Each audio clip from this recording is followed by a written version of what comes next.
Well, hello, parents, and welcome to Module 2. Yes, Module 2 of School Readiness for Parents and Children, K through 12, Lifeline Academy. Yes, Lifeline Academy. I am Wanda J. Prowell, your retired high school educator, bringing you, my friend, authentic, experienced, and relevant facts to usher your child into a successful school year. Yes, I just want you to know that today's lesson, my friend, is needs matter. Needs matter. Can you say it with me? Needs matter. Education is learning to grow. Learning what to grow forward. Learning what is good and bad. Learning what is desirable and undesirable. Learning, my friend, is what to choose and what not to choose. Yes.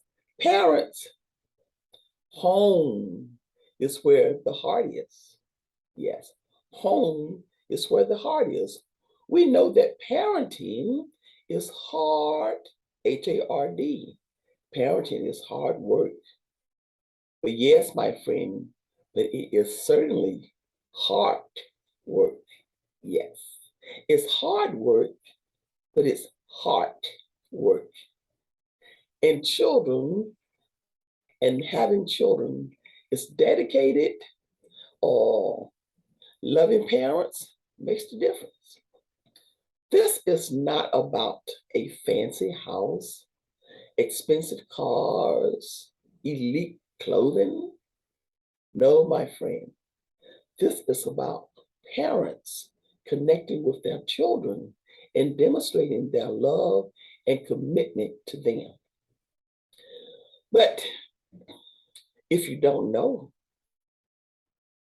you just don't know. That is why parents must get involved and support the teachers to understand their classroom expectations for discipline and academic success. I promise you, my friend, as a retired high school educator, once you get involved, you will truly understand the value of your support to the classroom and even begin to pray for your teacher. You will understand that massive workload, that massive responsibility that she has for all new children. With all that is going on in our world today, please allow your diversity, your skills, and your talents to bridge the workload of the teacher and the school staff. Don't devalue your contributions. The teacher will be able to utilize your abilities and your availability. Get to learn and understand the school day challenges of K through 12 students. Parents must realize that the middle school and the high school students need parental engagement. And it is so detrimental for their careers and their academic success. In the end, my friend, it will be your memorable and treasured experience after graduation for spending time with your student, with your child, as an engaged parent, as a volunteer parent. Every minute you spend with them during those high school days, before you know it, they're going to be graduating seniors. And you will reflect back on the moments that you spent together. I remember those days. And again, I'm speaking from experience. There will be roses, just like the rose that you see here. Yes, there will be forever blooming roses of the experiences and the opportunities that you got to spend time with them. Whatever is going on at home or in students' personal life. They may have lost a loved one. Many students miss. Death has just been all over the place. Whether or not they have had loss of loved ones, loss of income, family, employment, separation, anxieties, or just low self-esteem. School is where they go to be included and to be accepted. Your child's teacher, school counselor, school social worker will prove to be a great support for strategies and cool kid approaches. Did you get that? Cool kid approaches? Oh, yes, they work with a lot of students, and they will tell you almost every child is different. There is a certain approach. So you're having difficulties reaching your team sometime, talk with them. I'm sure they'd be able to give you some pointers that you probably never thought about. Hey, and it works, okay? It works. They are your friend. And that's what school is there for, okay? I want you to know that domestic abuse for relationship and acceptance continues to be part of the silent campus life and issues of high schoolers, especially our teenage girls. Let me say that again. Domestic abuse for relationships. In other words, they're being abused. And we call it on the silent campus. They're being abused for the need to fit in. You know, that's a lot of peer pressure. You have a girlfriend, you got a boyfriend, and a lot of them, they want to be able to say yes. And there are abuse, domestic abuse happening right there on campus to your child, and they're silent. Well, very little help can be given to a student who will cover the abuser. Can I stop right here for a minute? Because somebody is saying, for real, hey, I warn you, I'm speaking from experience. From experience. Yes, students, you know, young ladies, you know.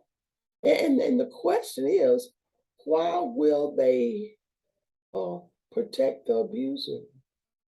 Somehow, it seems like it's a crazy thing, but out of the desire to be accepted and to be in a relationship, uh, uh, the common thought is that, if he hit you, he loves you. What? And we go again, we go like, where'd you get that train of thought? Hey, that's what many of our young ladies see modeled in the home. They don't understand it, or and they do understand it too, but they just feel like they're just following the example that they've seen. So to be abused means that you love a guy, but again, if they remain silent, then very little help can be done. And teachers are really put in a difficult position there. Again, experience, okay? They're placed in a very difficult position because there they are, and they see the young lady being, handled harshly. It could be the jerk or the twist or the shaking of the shoulders or perhaps even, some violent action. And you will go to them and go, well, you know, I'm going to report this. Oh no, oh no, oh no, we were just playing. We were just playing. We were just playing. We were just playing. Are you sure? Yeah, we were just playing. Oh, we do that all the time. You might want to have a discussion with your teenager, and it will surprise you. The young ladies or a caliber of students who are victim of this. A lot of them may be wealthy, well-to-do, or appearing to be from proud family homes, but their self-esteem is low, and they are enduring this abuse out of the need for acceptance. So I just want you to know that is a real issue. So when we speak in terms of being involved, engaged, sometimes parents have an opportunity to be as chaperones for certain student organization or the booster club or the band, wherever you have an opportunity to be present in the school climate, be there, be there, be there. Your presence speaks loud, very, very, very, very loud. Okay, so I want you to know that domestic abuse is a reality, but only the committed love and communications of available parents. Hear me carefully. Only the committed love and communication of available parents are able to steer that student, that child, that young lady into a positive direction. For your enrichment, parents, I have posted several of my free, real talk, conversation style, teen, family for healthy relationships videos on my undesirable YouTube channel. Yes, the teen family, free, real talk, healthy relationships videos for teens and young adults at my undesirable YouTube channel. Okay? Well, I want you to know a child psychologist, yes. A child psychologist, there are many, but he is one of my favorites. Again, our lesson today in Module 2 is needs matters. Needs matters. Well, I want you to know that this man, child psychologist, is Abraham Maslow. And Abraham Maslow is a game changer. Abraham's most important contributions to psychology was his theory of human needs, of humans, not just elementary, middle school, high school students, but all humans. His contributions is to the theory of human needs, which is even more relevant today in 2022, especially to parents. The theory, or his theory, on human needs, wants versus needs. That's the title that I love to address. Wants versus need. I think you know where I'm going with this. Just think and consider how that is affecting our children, and it has even overlapped into adulthood. Wants versus needs. Wants versus needs affecting our children. Wants versus needs has also overlapped into adulthood. Many parents, my friends, today themselves, they find themselves compromising beyond to give children all of their wants and neglecting nearly all of their needs. Yes, parents, today's lesson again is needs matters. Can you say it with me? Needs matter. That is a non-negotiable. A need is non-negotiable. Imagine, my friend, parents, not having oxygen. or food, water. In other words, there is no substitute. It's life-threatening. Without it, there is going to be some serious consequence, perhaps even death. My friend Abraham Maslow believed all humans were hierarchical in nature for healthy survival, especially innocent children from birth. All humans was hierarchical, hierarchical as in hierarchy. They are hierarchical in nature for healthy survival, especially the innocent children from birth to 18 years old. That includes our teens, that includes our middle school, that includes our kindergartners and preschoolers. All of these needs, can you say with me? Needs must be met in sequence, as in a shape of a pyramid.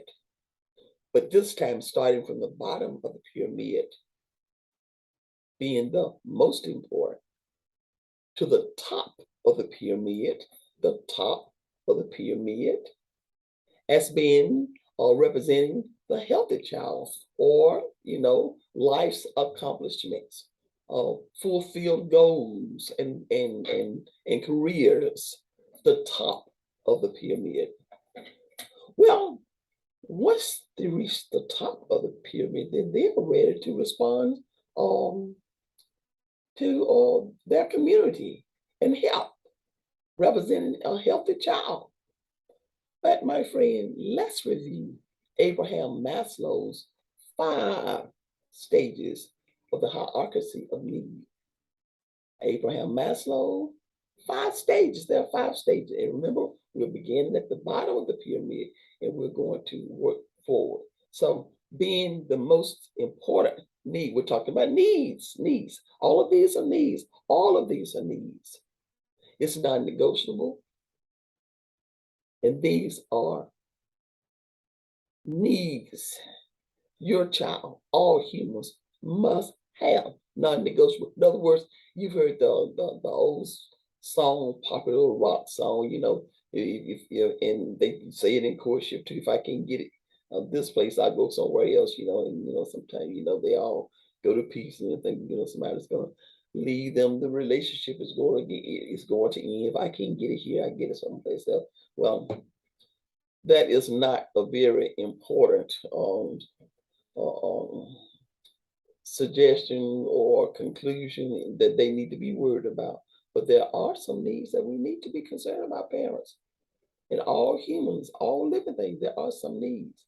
So again, if parents do not, very important point, if parents, we're talking about children now, as they grow older, the preteens, middle school, high school, if parents do not provide these needs, then either social services is going to mandate those needs be fulfilled. We understand those kind of needs, but there are going to be some emotional needs. So let's address the needs of humans. Being the first level of need is physiological needs. Physiological needs. And that is, again, breathing, food, water, shelter, clothing. So for the most part, all the children that we know, families we know, they're getting that. But hey, they're not recognizing sleep as a need, though. Next day classroom, like next day going to work, sleep is a need. Our body needs sleep. Yes, we have to plan our schedule. We have to modify our schedule, take out some of the entertainment. Our body needs sleep. Okay, that's the physiological need, level 1. Let's go to level 2. Safety and security. for all human needs, safety and security, health. Oh, we're in a pandemic now. Oh, yes. Vaccination, immunization is everywhere. That's a need. Keep in mind, a need is non-negotiable. So if those needs are not met, again, possibly even death. Protection from harm. And these are needs that parents are to provide for their children. Or it could be needs, the husband provides for the family. These are needs. But right now, our focus today again is on school readiness for parents and children K through 12. So yes, the children they must have their physiological needs met with the food, the water, the sleep, the shelter. They must have that. But safety and security, health, the immunization, or protection from harm. Hmm. I just finished reviewing about the domestic abuse of young ladies, and if parents are not able to reestablish a positive self-esteem, they could go into adulthood or compromising their same need, which we know that should not be so. But parents are the protector, and they need protection of their family, not to reverence, the guy, the boyfriend, they're not parents. They're not parents. I heard a student, a young male say to his girlfriend one day in the heart, say, hey, look, I'm your daddy, and they think that's cool. But hey, is he really her dad? Dad? Is he capable? All the provision, all these needs she needs, you know, or if not careful, you know, some serious issues can occur that can make her life even more complicated, for her family. So no, no, no. It is the parent's responsibility to provide the protection of the family. Okay? Whatever that may look like. Or decisions of your own, or perhaps even you may have to pursue, law enforcement. But it is the parent. Children should not be protecting themselves. Oh, now that's another hallelujah moment. That's another hallelujah moment. I was very hurt and devastated when I learned the reality of some parents forcefully avoiding issues or to allow the child to defend themselves, or saying things like, well, they've got to learn how to defend themselves because I'm not going to be with them forever, blah, blah, blah. And the bottom line is that as long as it was the scuffle between the two kids or the two teenagers, and adults didn't get involved, so no one had to, at that time, be concerned about legal accountability. But that no, no, no, no, no, no, no, no, no. Again, we want to think consequences of when children are guided to handle things properly, then there's going to be a positive outcome. But if you abruptly just address issues with anger or with an egotistical view, then things can get really, really messy. But it is the parent responsibility to protect and guide the children for home, work, and school. And again, the teenagers, and all children, they are seeking the guidance of their parents, and whatever and however parents choose to handle a situation, whatever behavior they model, they're suggesting to that child, this is the way you should handle things. And parents, we want to make sure that we are giving them good examples, that they're handling issues properly, so that they will have a successful outcome and not a detrimental outcome. So health and safety and security, okay? And that involves every area of their life, whether or not it is school, whether or not it is bullying, yes, whether or not it is issues with sports and student organization, if it's wherever the issue is, parents, parents are responsible for guiding and protecting their family. Okay. Okay, level three. Level three, these are needs now. These are needs. These are needs. These are needs. Love and belonging, emotional needs. Many times, let me say this. Many times in our society, in the struggle or in the in the in the the desire to to upgrade to pursue your careers and all, sometimes it could be very easily mistaken, again, want versus needs. uh, we've heard, you can't buy love. You really can't. We can satisfy love temporarily. And then again, because they are young, because they are children under the years of 18 years old, for whatever practice is embedded in them as children, that same expectation, again, overflows into adulthood. So if they're in the habit of, or, I can't give you my time. I don't want to spend time with you. Or maybe that I don't want to spend time with you because I don't have the time to spend with you. I'll just buy you all of your favorite items. Well, hey, it's short lived because they need something a little bit more foundation, a lot more foundation. So, love and belonging.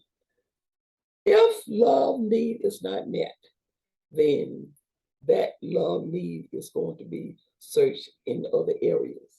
Well, that's why many times, and we all know this, pets, pets, pets has been in altercation for affection. Yes, pets, whether or not they are the elderly or the young, but pets, pets are warm, and you can rub on them. And for those who enjoy a moist, hot tongue, you want them to lick you, they can lick you all day, but they cannot communicate with you. They cannot verbalize their words. They're not going to be able, they can bark, but there's no comparison. Pets will never, ever, ever, ever replace the interaction and engagement of human, especially parents. So, but love and belonging is a need. It's a need. People die from loneliness. People, all kinds of issues happen as a result of the neglection of being neglected and deprived of love and belonging. So parents get the opportunity to make sure that when children or your children, whether or not they're going to school, home, church, I mean, it's oh, even for little babies, little babies. You can look in the face of a child. You can look in the face of any individual and immediately determine if that person feels love. Yes, it brings about a certain amount of confidence, joy, happiness. You're able to relate to others. So if you feel love, you're going to share love. Oh, yes, being told and connected with love through kindness, fairness, hugs, talks, time, praise. Do you praise your children? Do you encourage your children? Not just your children, to all children. There's always something good we can say about someone to encourage their day. Togetherness. Yes, love and belonging. That is the third level of need. And level four, self-esteem, confidence, achievement, respect of others, boundaries. Oh, boundaries are so critical. Boundaries. When you have positive self-esteem, then that encourages you to you set boundaries. You have self-respect. You know There are some non-negotiables that you have for your relationships. There's some non-negotiables you just have for your private life. And those friends who love you, they're going to respect that. And by the time you continue to grow through all the stages, through elementary school, middle school, high school, going to college, and you are graduate from college and you land the job of your career and you reach your goal. Well, now it's time to give back. Yes, you come back to the community and you're sharing, and you go back to school and you're sharing, you're giving, you're at the church, you're working with youth, self actualization. So now you understand the pyramid and the hierarchy of need. And you started from the very bottom and you're working your way up the top. And guess what? We don't do that by ourselves. No, no, no. We are to make a positive difference in the lives of others. And I can tell you this from personal experience. Oh, that's another hallelujah moment. Some individuals, adults, parents, if you're not careful, with children, these stages are not recognized until they are engaging with the grandchildren. Yes. And many adults have said, oh, yeah, my parents, they're great with their grandchild, you know, but they didn't do anything for me. Hmm. So there's an emptiness in them for the lack of relationship during that time. No matter how great we are in the eyes of everyone, the time we spent with our own children and the positive engagement that we impart to them is words cannot express. Overwhelming joy with generational benefits. Many of you will say, well, I already know that stuff. I already know that. I want you to know that teachers and other school staff members observe students entering school morning in and evening out each day and can instantly identify children who are neglect of parental needs. Let me say that again. Because we have these little quick smiles, these little quick hugs, even on Sunday morning, it's like microwave cooking compared to the long-term oven baking, you know, adults, we know how to do, emotions. You quick in, quick out. But that child, the enduring child, they feel these emotions. I remember, again, I share a lot of my experience with you, but I remember and this was in church. I was working in youth church at that time, and at that time I was teaching I think maybe 6 to 8 year old, and oh, we just had such fun in class, and I'll go out of my way to make sure we had highly engaged activities. And one little girl, she taught me. She said, she called me Sister Wanda. She said, Sister Wanda, what's wrong when you go to school and when your mama is standing there, your teacher is smiling at you, but when your mama leaves, she don't smile no more. That always stayed with me. Children are aware of superficial smiles and superficial emotions. And children know when you genuinely appreciate them and love them. Emotional development is real. Emotions and love and belonging is a need. And the relationship that parents have with their children that opens up the line of communication and that opens them up to talk. You know how it is. You talk to your friend. Yes. You can't stop talking to your friend. So when parent and child have the relationship that they're close, then that if they find it very easy to even share the tough conversation and they want your advice. We're talking about relationship. Oh, relationship. Oh, relationship would just turn the school around, turn this world around, turn community around. Genuine relationships.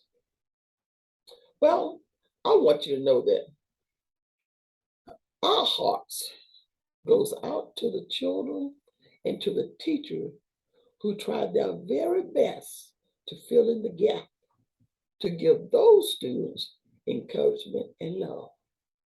Before this lesson ends, my friend, let's consider these situations and determine if parents or teen family should respond to them as a need or a want for the child emotional and academic success. We're talking about the whole family. I want to give you some examples. I want you to listen well now. Listen carefully to determine, would it be a need or is it a want for a child's emotional and academic success? Are you ready? Let's go to number one, homework, a family effort to provide guidance, supplies, accountability. Would you consider that a family need or a family want? Number two, siblings support, the brothers and the sisters, to address parents, to address bullying and loving. We're not talking about bullying at school. We're talking about bullying among siblings. Would that be a need? Would that be something that parents need to really address from the early stages? Or would it be one of those situations where you go, oh, they're just having fun. They're going to grow out of it. Is it a need or is it a want? What about proactive parents being proactive? A reminder, family discipline. We're still talking about siblings now or any other adult. If there's a confrontation, whether it's school, in the classroom, or whatever the case may be, another sibling, would it be a need for that family member to try to diffuse it? Tell them something positive. It may even be walk away, or it may even be something like, oh, it's not worth it. We don't want to get in trouble about that. Or should they add fuel to the fire? Not even knowing what the situation is. They just jump in it because they are related. Because it's my cousin them, just jump in it. We are and we don't take no. Is that a need or is it want? Do we realize that fatalities has occurred? A fatality has occurred or could occur from quick thinking and quick reactions such as that? What about supporting friends, encouraging friends, you know, or if a sibling is out or for sick or away from school, and you need to go by the teacher and pick up some makeup work or some whatever project, just be a good Samaritan. Is that a want or is that a need? Do we need those? Yeah. Do friends need friends with that type of loyalty? Homework again. Parents, comparing your child's ability to someone else or to compare siblings to siblings. Oh, you're smart. Oh, you're not smart. Or is that a want or is that a need? Well, a good thought to keep in mind versus a want versus need? Does it affect just the present day conditions and relationship, or does it have the probability of continuing through generations and affect generations to come? I can promise you, if a need has not been met, that need is not going to go away. If a want has been fulfilled, oh, it's going to go away. Certainly go away because they will no longer be interested in it because they want something else new. Yes.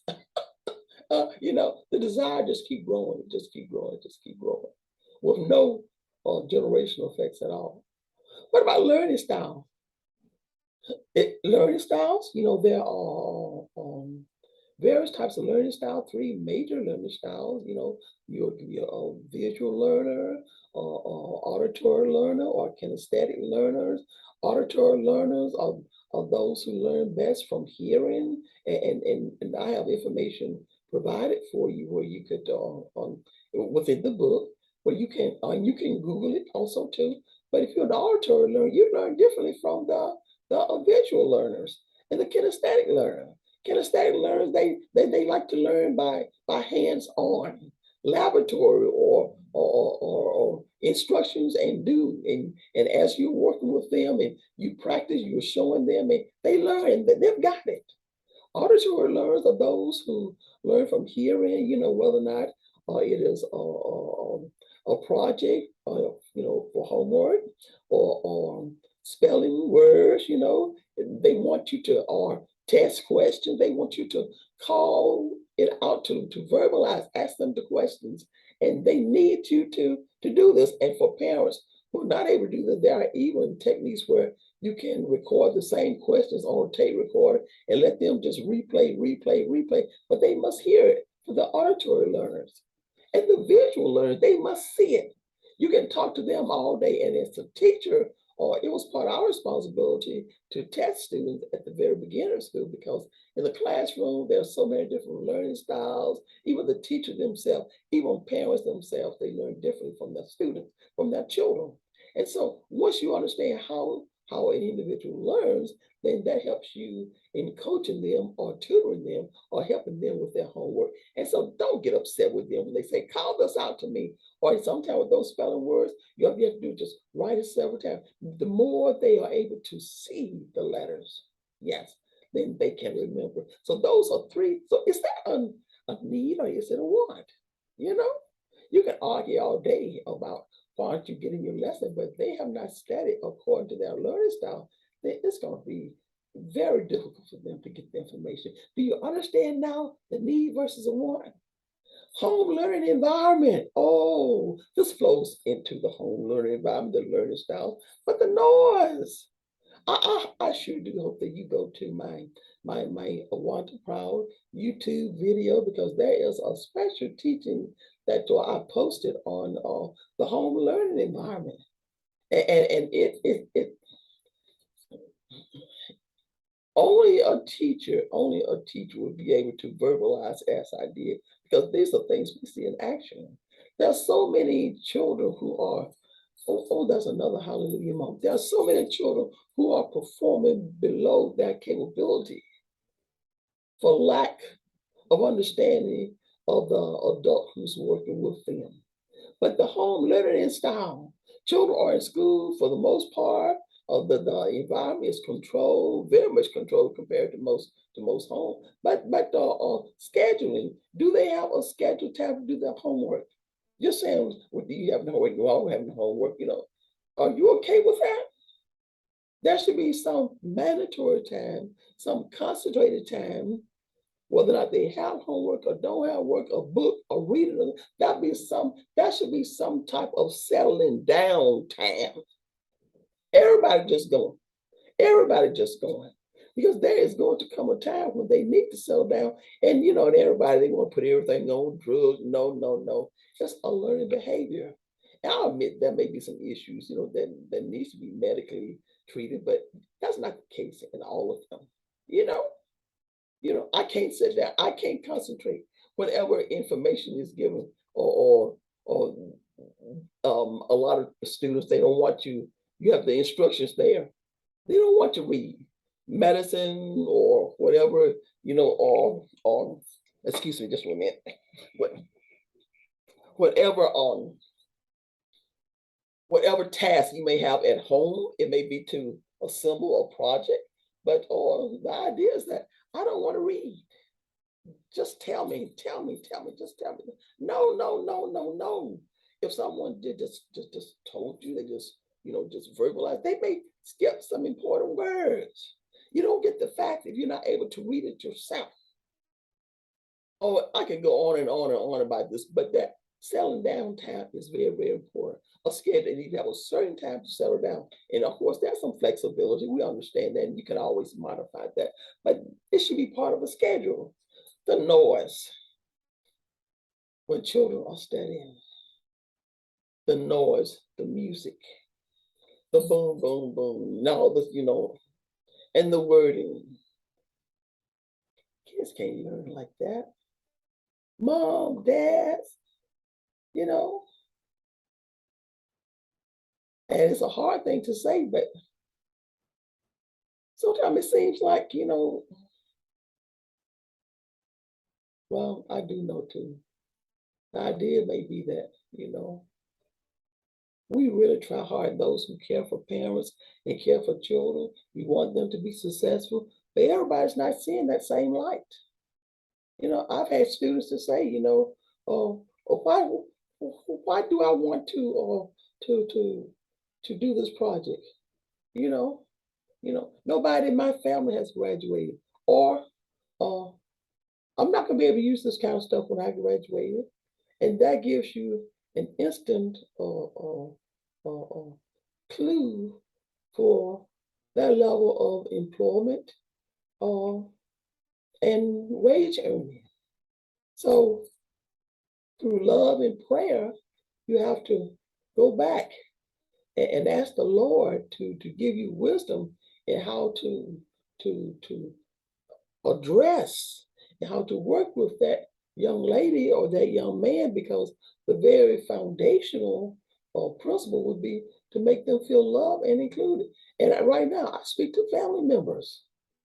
Oh, oh, oh, now this is a real hallelujah moment, because parents know what all family members know each other. Yes, you do. You know each other. You know what goes on. So there's a family member or who has been blessed, and maybe you pursued a skill or a trade, or professional or line of work, just look among you, the little nieces and nephews, the little cousin them, or either your neighbor. Uh, Help those kids, because if you have parents or adults or caregiver who are not thinking the how the home learning environment affects the child, then that child is feeling defeated already. And when children, oh, we just going to say hallelujah, thank you, Jesus. When children enter school and they are not successful, in other words, they don't know the answers to questions, when they're not able to complete their assignments, then they begin to feel disconnected. Then they are drawn to the other population who accepts them where they are. And that may not have a good end to that. It may be unsuccessful. So do you understand? The home environment is so, so, so, so, so important. Not only the noise, the cell phone, but we're taking our time on this. Because not only the elementary, the middle schoolers, the high schoolers, like I said, I have a son. My son is grown now, and Lord bless him to graduate from college, and he's a family man, man. He's doing a great job. I'm very proud of him and my daughter. But when he was high school, I had to schedule, and he's attending the same school that I'm teaching, But at the same time, too, you have the homework schedule, and he had his time, true enough, but academics and social or interaction was that they were paramount for me.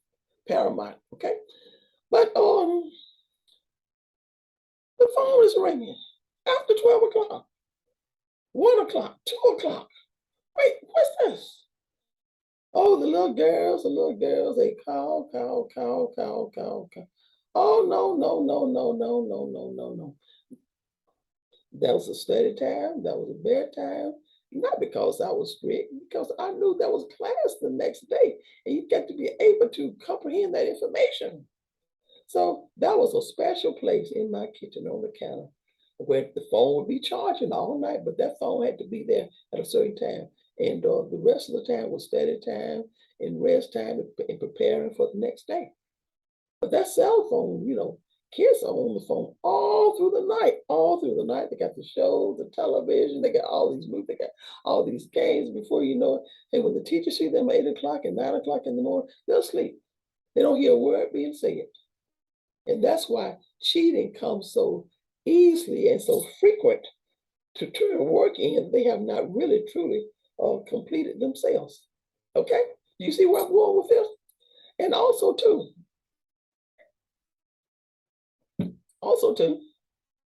a workspace. Workspace. The learning environment must look like learning. Okay? So you don't have to have a special or a desk. It could be a table, just a fold away table, any type table. But they need a personalized workspace. Workspace, the temperature in the house, lighting, to make them feel good about reporting to school. When a student return to school the next day and he or she is ready, homework is completed, or they have studied for the test, or they have their lunch money if they are paid for lunch, they're ready. They are excited. But I can tell you, all the years I've been teaching, on test day, those who've been playing around, everybody's looking around, they're looking around and trying to see, who they want to sit beside, who they want, you know, and hey, test day is my day. I mean, I would just go over backwards to review, give a notes, whatever you need to, and I'm working all these processing steps to make sure you're ready. And on that test day, oh, I have test taking rules. And with all the seats in the classroom, all the ones who've been acting up, I make sure they sit on first row at the front. And all those ones who are ready, I let them sit a little bit further to the back. So you can sit right there and you can dream about it. You can pray about it, whatever the case may be. But the bottom line, there will be no cheating. Well, ain't that just the way life is? That's just the way life is. Life is whether or not we're being diligent in our present moment, or there's going to be a test. And later on, no matter how long it takes, the quick money, the fast pace, all that stuff is going to answer to the lack of preparation. But we want to be prepared. We want to have a great attitude. Okay? All right. And parents, don't forget now, to make sure, especially your smaller ones, your elementary students, correct homework. Make sure that there is correct homework.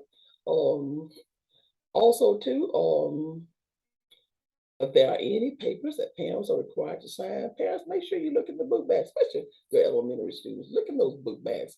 And when you look in the book bag, you're going to see some work they have completed. Praise them for it. Pin it up on the wall, put it on the refrigerator, reward them.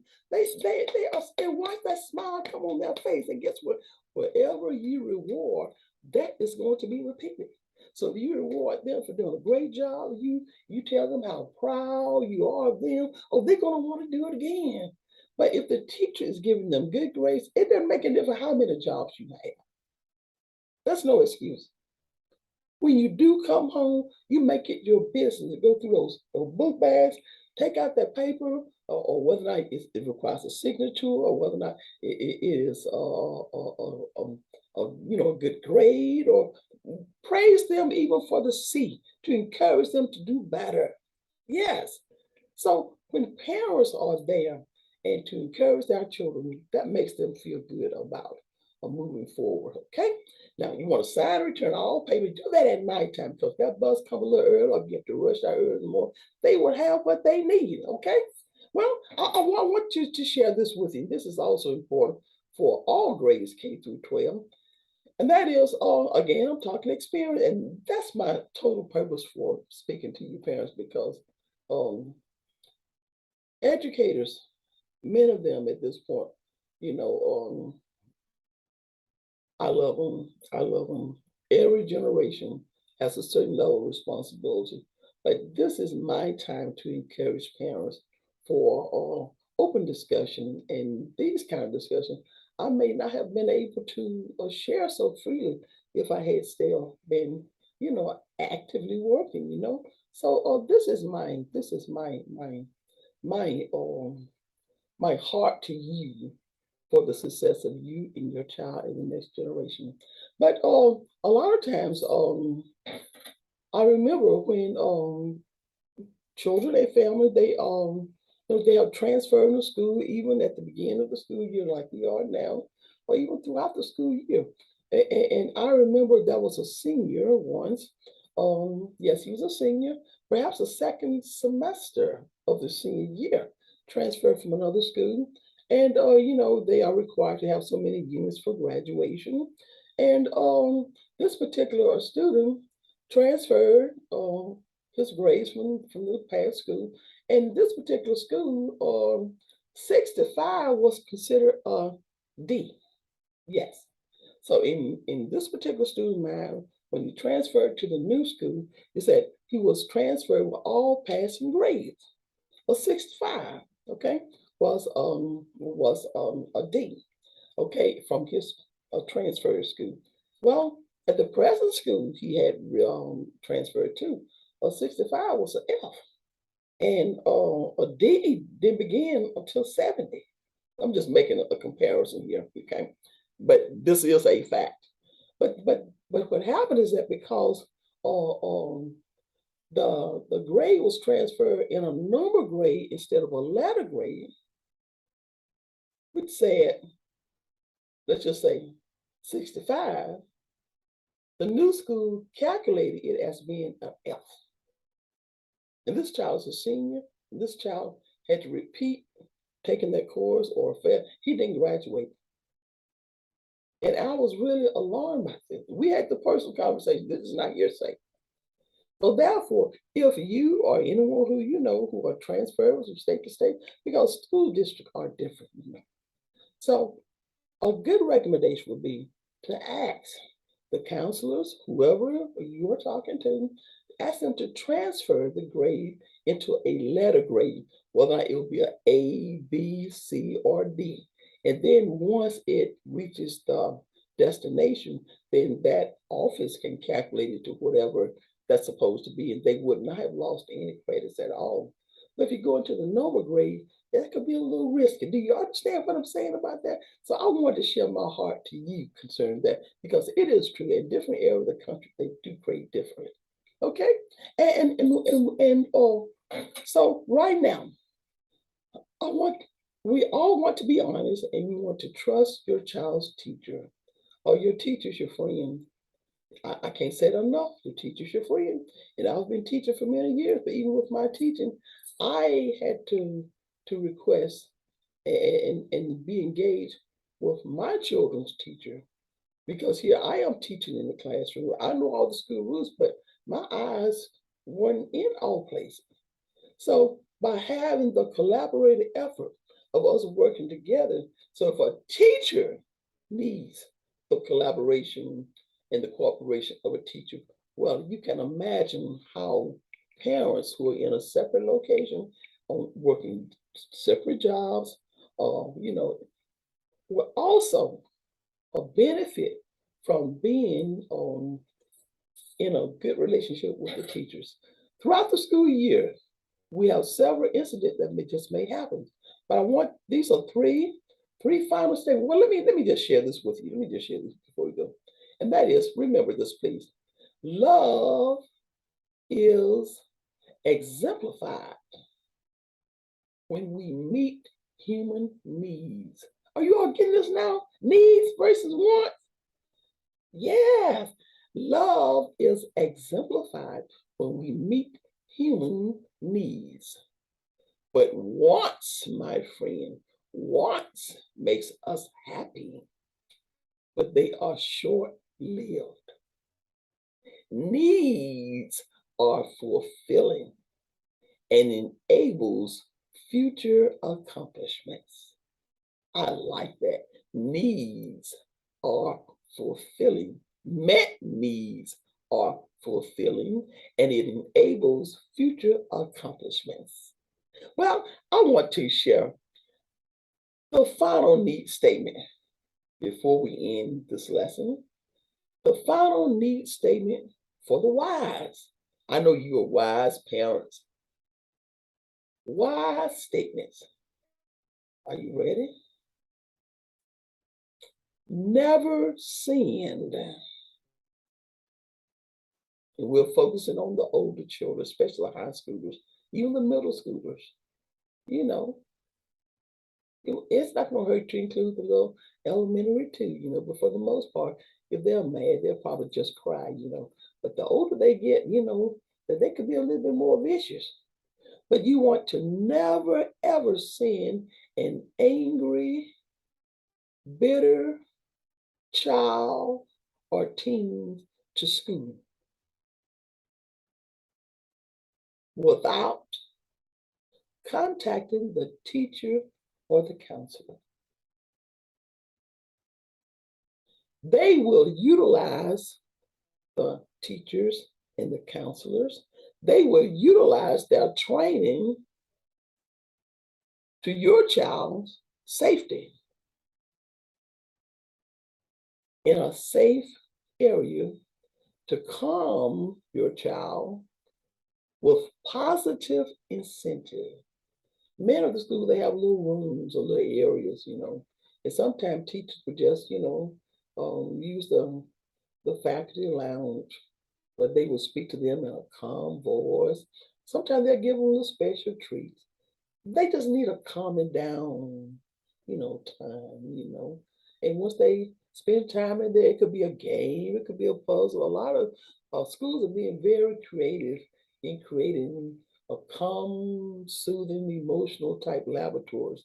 So there may be many little options they may have just to calm down, but they don't want to leave your house and go straight into the population of students where somebody else, it could be a simple accident, somebody run into them in the hall and all of a sudden everything just blows. It could be in the cafeteria, it could be, it always puzzles me. How in the world can students be fighting so viciously at 7:30 in the morning, at 8 o'clock in the morning? That's because it didn't start this morning. This is something that overlaid even from the night before or from home that morning. It could be devastating sometimes, okay? So failure to do this could stage an unhealthy environment. So your teachers and your counselors are your friend. They want to hear from you. Just try me. I know this would be a good choice for you. And of course, with all that's going on right now, we don't want to ever send sick, contagious children to school. We want to be mindful and respectful of critical health of others, even before the pandemic. But always communicate with your teachers and counselors of any tragedies. Listen to me well, please. Always communicate with your teacher or your counselors of any family tragedies. If you cannot get to your teacher or the counselor, your school principal, or the secretary. But many times, sometimes on tragedies, it could be sudden death, sudden accident, hospitalization. If anybody goes to the emergency room, even on a common case, you may spend 3 or 4 hours in there, especially if you don't have a babysitter and your child is there with you. They can spend the whole night sitting with you. And they can have a test the next day, and that child is not going to be able to communicate that to the teacher, So if a parent called or sent a note, that will help that teacher understand. It will validate the authenticness of the issue to know that this really and truly did happen. And will you please allow my child, another day or so to make up the work or test, whatever the case may be, or if they're in an organization where there was a performance, it was a mandatory attendance, and they just couldn't come because of that. Be the parent, be the leader, and make the necessary contacts to validate, your child's, or so that the teachers can make an exception and give them another opportunity. You see where I'm going with this, okay? So I want you to review. It's a parent responsibility. Child safety is what we're hearing all over. You know, you don't want to submit to hearsay. You want to know what are the school guidelines, what are the school regulations. And once you find that out, you want to have a private conversation with your child. You know, yes. But there are some protocol for tornado drills, protocol for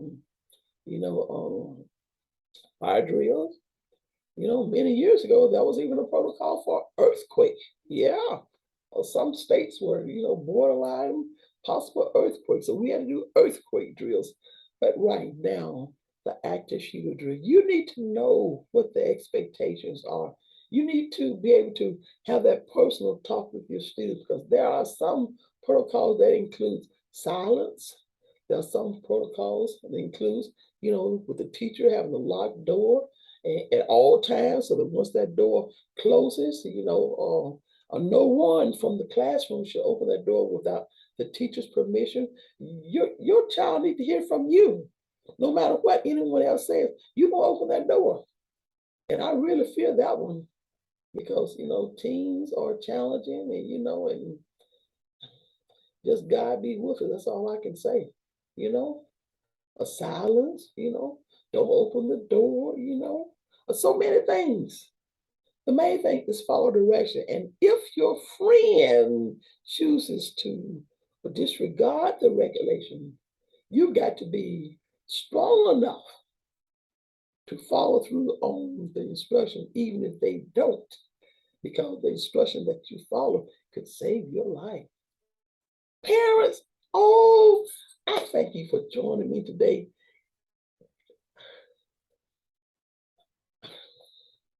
I want you to know that I did not read the book to you. This is additional and supplementary information.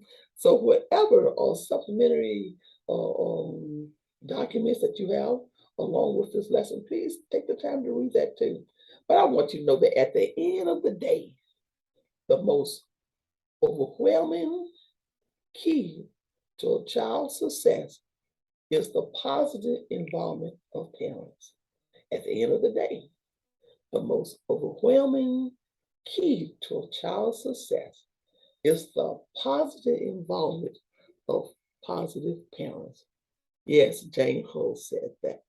Okay, well, I thank you for joining me today, and I think you will agree. Needs matters. Parents' needs are non-negotiable.